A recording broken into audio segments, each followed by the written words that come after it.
1915चा काळ जपानमधील एक शहर जिथे विचित्र घटना घडण्यास सुरुवात झाली। त्या शहरातील मांजरी रात्रभर झोपत नसे, स्वतःभोवती गोल गोल चक्कर मारत व शेवटी समुद्राच्या पाण्यात उडी घेऊन स्वतःचा जीव घेत असे।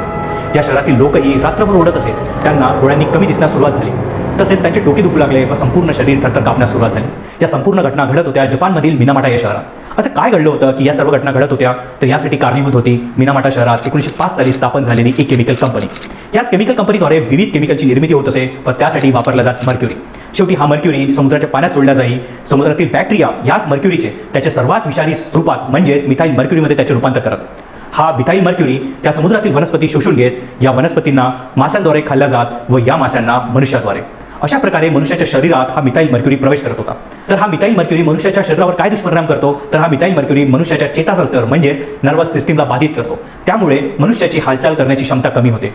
ही संपूर्ण घटना मिनामाटा शहरात पहिल्यांदा पाहायला मिळाली। त्या कारणाने या रोगाला मिनामाटा रोग असे म्हटले जाते।